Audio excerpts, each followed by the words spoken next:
falsafahkan Pancasila yang memiliki spirit toleransi, kebinekaan sebagai lambang dari seluruh keutuhan kebangsaan Indonesia.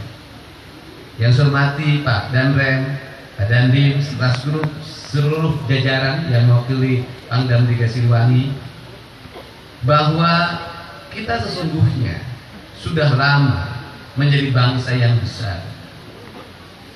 Hampir di seluruh tanah Nusantara ini tumbuh kekuatan yang pernah mendunia. Kita paham betul bagaimana Sriwijaya kokoh menjadi sebuah bangsa besar yang menguasai seluruh wilayah Malaka, seluruh wilayah hari ini Malaysia, bahkan sampai ke Thailand. Kita paham betul bahwa Majapahit adalah sebuah kerajaan besar yang memiliki cita-cita menyatukan seluruh kerajaan Nusantara. Kita paham betul bahwa Pajajaran merupakan kerajaan yang memiliki spirit humanisme, spirit kebersamaan, spirit Siliwangi, Sili Asa, Sili Asi, Sili Asu, yang mengajarkan persamaan manusia tanpa membedakan kekayaan, agama, suku dan ras. Kita bisa memahami bahwa bangsa Indonesia, masyarakat Nusantara, memiliki keyakinan terhadap adat istiadat yang diajarkan oleh leluhurnya, memiliki pemahaman yang terbentang pada seluruh wilayah Nusantara, tidak kurang dari 600 keyakinan yang di dalamnya ada 600 bahasa. Tetapi sebagai bangsa Nusantara, kita menerima agama-agama baru. Kita menerima agama Islam, kita menerima agama Kristen, kita menerima agama Hindu, kita menerima agama Buddha, kita menerima agama Konghucu yang tumbuh menjadi agama yang resmi di negara ini. Seluruh proses agama masuknya ke Indonesia, tak ada satupun yang masuk melalui kekerasan, tak ada yang masuk melalui konflik, tak ada yang masuk melalui peperangan. Semua masuk dalam sendi-sendi kehidupan masyarakat kita, diterima secara terbuka, berasimilasi dengan keyakinan lokal yang dimiliki. Lahirlah agama-agama di Nusantara. Agama-agama di Nusantara ini harus memiliki spirit kenusantaraan. Menjadi orang Hindu tidak mesti seperti India. Menjadi orang Kristen tidak mesti menjadi seperti Eropa, atau seperti Romawi, atau seperti Italia, atau seperti Roma. Menjadi orang Konghucu tidak mesti seperti Cina. Menjadi orang Buddha tidak mesti seperti Thailand atau Myanmar.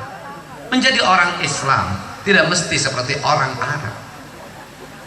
Kita tetap bisa menjadi diri kita sendiri, berpakaian seperti kita hari ini, makan seperti kita hari ini, berbahasa seperti kita hari ini, bercocok tanam seperti kita hari ini, berhubungan kemasyarakatan seperti kita hari ini, dan kita tetap adalah merah putih, di mana negara adalah kekuatan utama dalam hidup kita.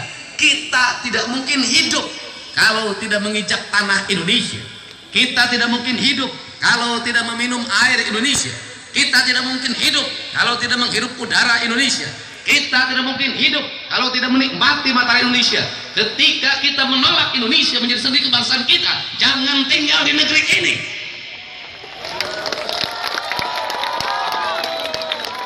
Ketika tidak mau hidup berpancasila, jangan tinggal di negeri ini.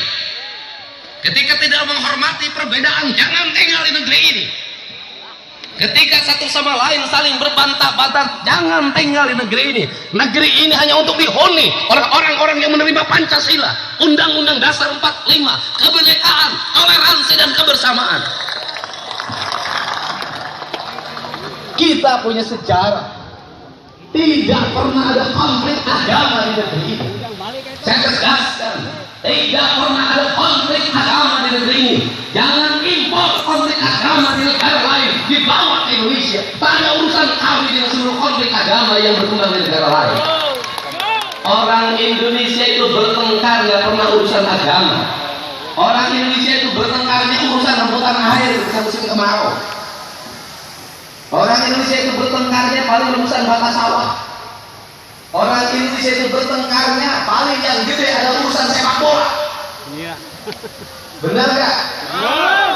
Paling urusan sepak bola, dari mulai urusan sepak bola antar kampung sampai dirjen sama Piki. Yang lainnya kita nggak pernah konflik panjang-panjangan. Dan, orang Indonesia, banggalah menjadi bangsa yang besar. Di mana kebanggaan kita?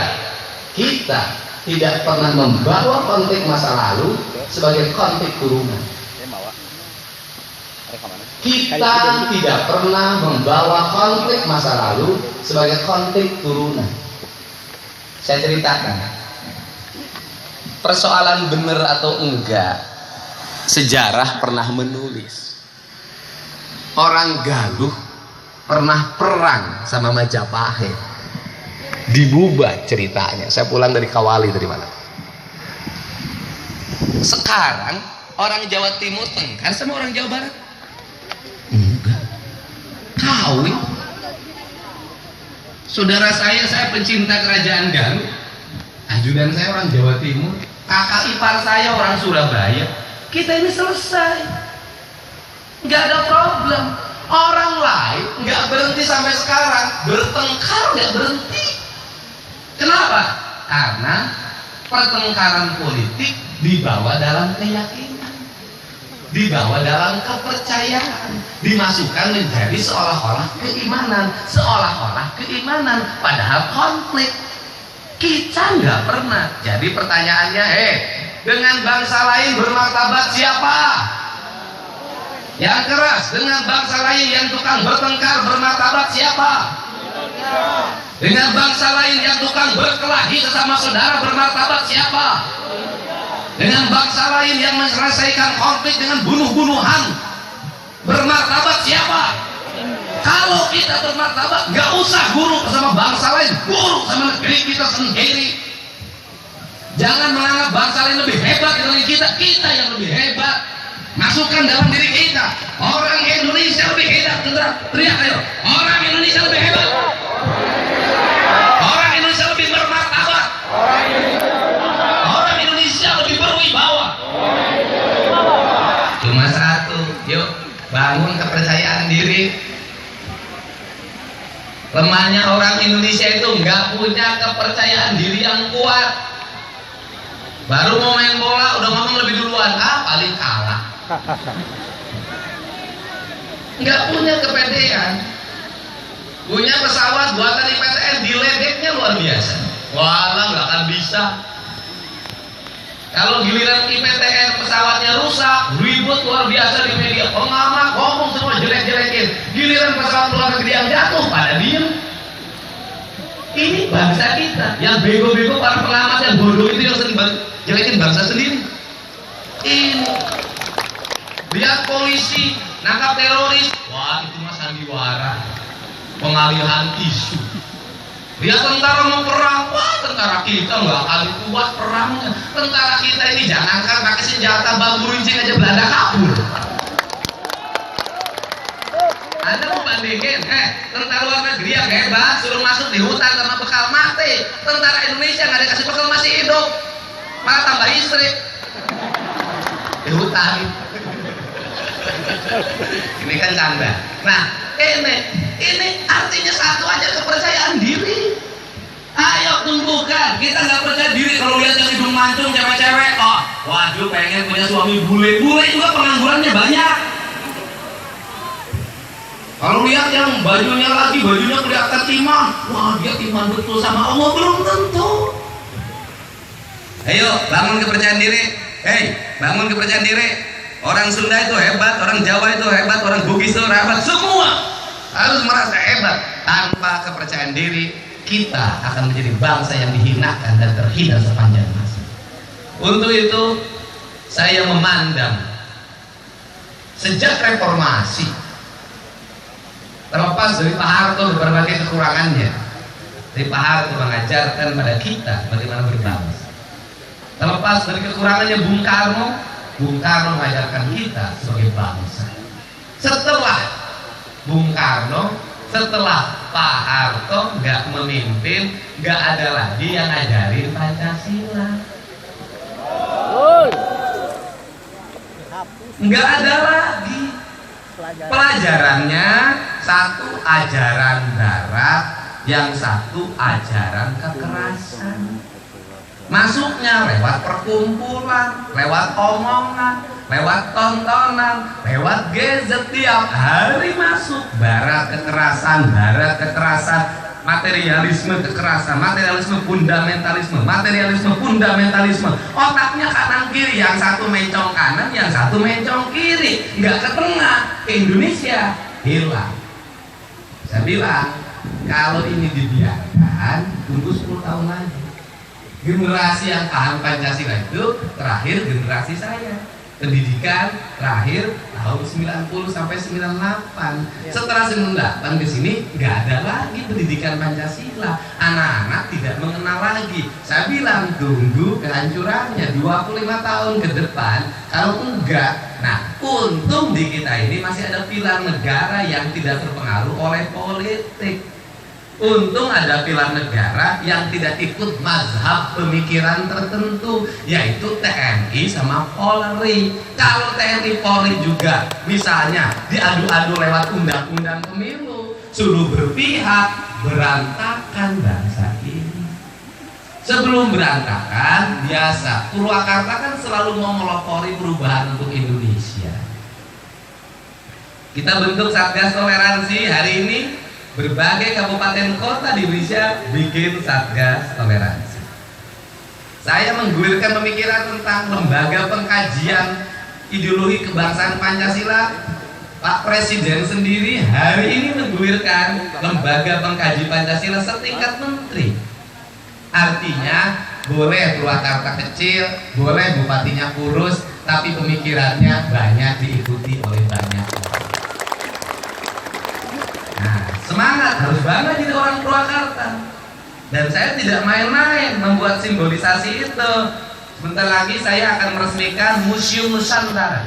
Nanti bicara tentang Pancasila, tentang Indonesia, tentang berbagai keragaman kebudayaan. Nanti Januari saya resmikan. Itu adalah bagian spirit kita.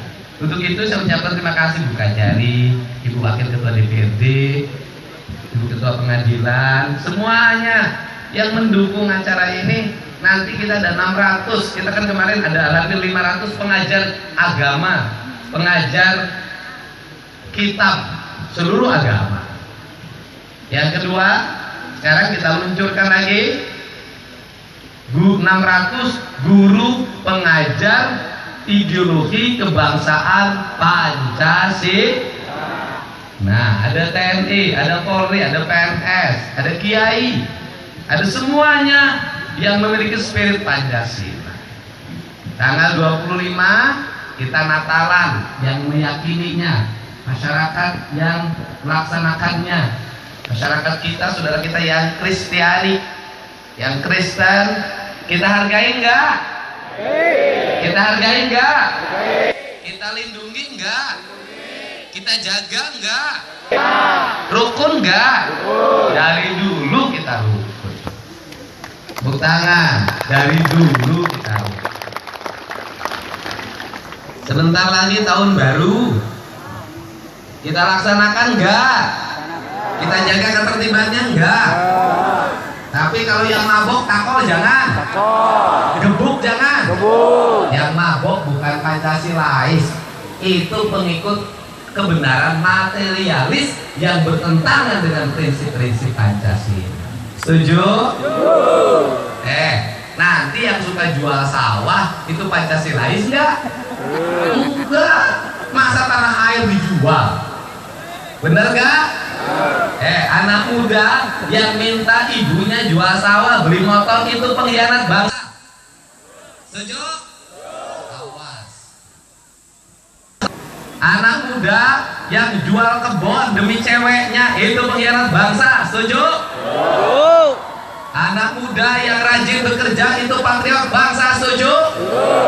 Anak muda yang tiap malam nongkrong, gak ada kerjaan, habisin bensin, itu pengkhianat bangsa. Setuju? Anak muda yang bantu ibu bapaknya itu patriot bangsa. Setuju?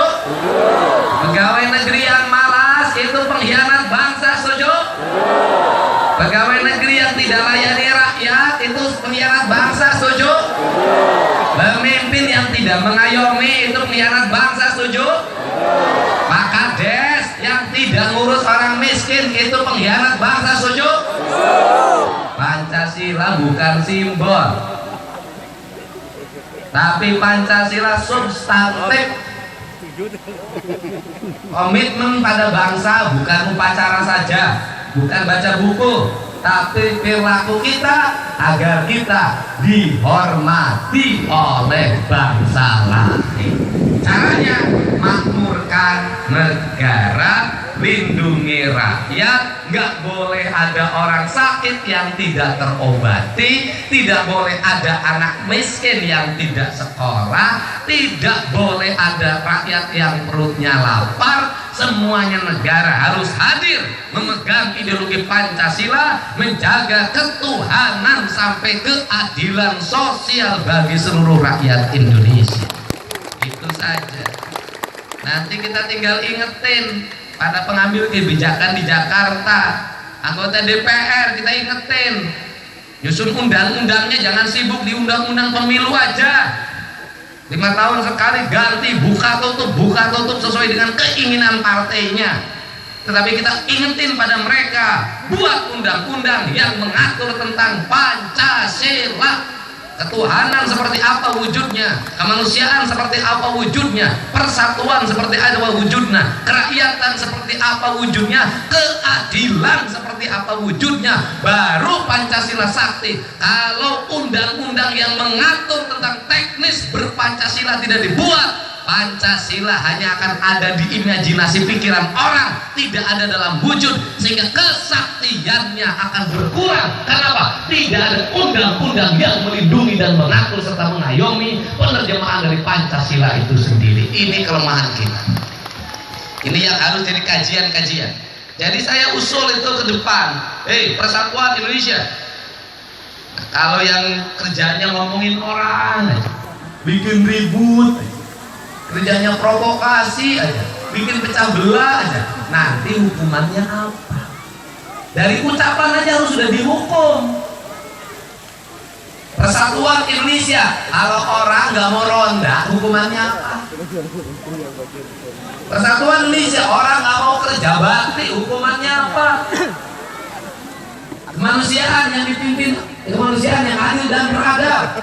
Ada orang meninggal nggak mau nengok, hukumannya apa? Ada orang sakit nggak mau nengok, hukumannya apa? Seluruhnya itu ada dibuat dalam peraturan budaya desa sebenarnya, yang itu bisa karena undang-undangnya nggak ada, diterjemahkan oleh para kepala desa dengan tokoh masyarakat desa, dibuat dalam kesepakatan adat desa yang berbasiskan Pancasila. Sebenarnya itu yang perbuknya dibatalin oleh gubernur. Tapi saya katakan nggak apa-apa dibatalin juga. Yang penting kita melaksanakan, karena itu semangat dari Pancasila.